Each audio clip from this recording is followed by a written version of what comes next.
कि if you fail never give up because fail means first attempt in learning.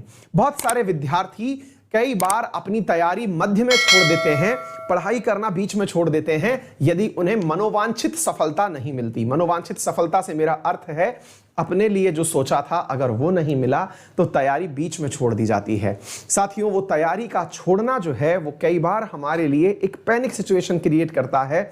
हम अपने आप को कैलकुलेट ही नहीं कर पाते कि हमने कुछ पाया या कुछ खोया, क्योंकि अल्टीमेटली हमारे जिस समाज में हम रहते हैं वहां लगता है कि नौकरी में चले गए तो ही सफल हैं।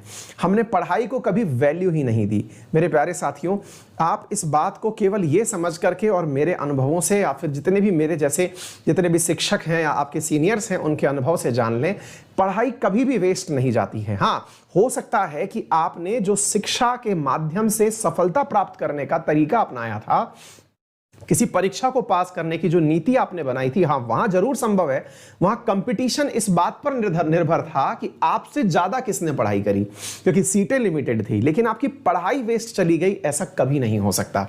मैं आज अपना उदाहरण देकर के आपको इस बात को बहुत अच्छे से बता सकता हूं। मैं साइंस का, विशेष रूप से केमिस्ट्री का, आईआईटी की केमिस्ट्री पढ़ाने वाला एक टीचर रहा हूं लंबे समय तक। मैंने लगभग 9 साल के कैरियर तक केमिस्ट्री पढ़ाई है ना, और अनेक लेवल पर पढ़ाई है। आईआईटी के लिए पढ़ाई है, नेट के लिए पढ़ाई है, जैम के लिए पढ़ाई है, डिटेल केमिस्ट्री पढ़ाई है। लेकिन वही तैयारी जो मैंने खुद की प्रिपरेशन के दौरान करी, आज मैं आपको वो जीके पढ़ा रहा हूं। आप इस बात को समझिए कि पढ़ाई कभी वेस्ट होती ही नहीं है। अगर आप ये मान करके पढ़ना शुरू कर देंगे कि जो ज्ञान आप अर्जित कर रहे हैं वो कहीं ना कहीं आपके काम आ जाएगा। हो सकता है कि आपको इतनी ज्यादा दुनिया की समझ हो जाए कि आप एक बहुत अच्छे शेयर ब्रोकर बन जाएं। हो सकता है आपको इतनी अच्छी समझ हो जाए कि आप एक बहुत अच्छे पत्रकार बन जाएं। हो सकता है आप किसी अच्छी वेबसाइट के लिए कॉलम लिखने वाले बन जाएं। बहुत तमाम प्रकार के पढ़ाई के साथ एक बहुत अच्छे एनालिस्ट बन जाएं, एक बहुत अच्छे पत्रकार बन जाएं, एक बहुत अच्छे शिक्षक बन जाएं, है ना। आपको विभिन्न आयाम दुनिया के समझ में आने लग सकते हैं। आप पॉलिटिक्स में अपनी बहुत ज्यादा रुचि, विश्व के विषय पर अपनी रुचि विकसित कर सकते हैं। ये तमाम चीजें आपको पढ़ाई के साथ मुफ्त में मिलती हैं। आप इसको ये समझ के ना देखें कि आप कलेक्टर बन गए तभी कुछ कर पाएंगे। बहुत से लोग उस पढ़ाई के माध्यम से भी उससे आगे निकल गए हैं, है ना। इतने बड़े हो गए हैं कि उन्होंने कलेक्टर्स को अपने नौकरी पर रखा हुआ है। तो पढ़ाई एक बहुत बड़ी चीज है, और आप ये मान करके हमेशा पढ़ें कि जब भी आप पढ़ रहे हैं तो कुछ सीखने के लिए पढ़ रहे हो, रट्टालॉजी के लिए ना पढ़ें, है ना। रट्टालॉजी का मतलब यह है कि दिन दिनांक वगैरह ये सब नहीं दुनिया में कभी काम आता है। हर साल बदलने वाली चीजें हैं ये।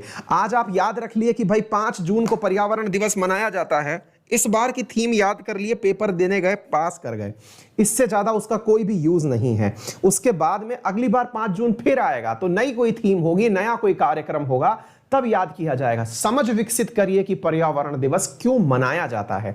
ऐसी समझ आपको दुनिया के बीच में उठने बैठने में योग्यता दिलाएगी, लोगों के बीच आपको समर्थन, इज्जत दिलाएगी, है ना। तो आप हमेशा नॉलेज की समझ के साथ अगर पढ़ते रहेंगे तो यकीन मानिए कि आप कुछ ना कुछ अपने साथ अच्छा जरूर कर लेंगे।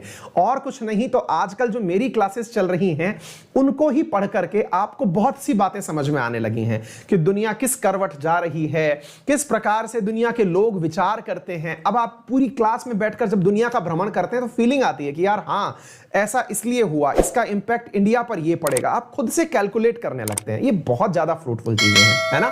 चलिए, तो इसी नोट के साथ में सकारात्मक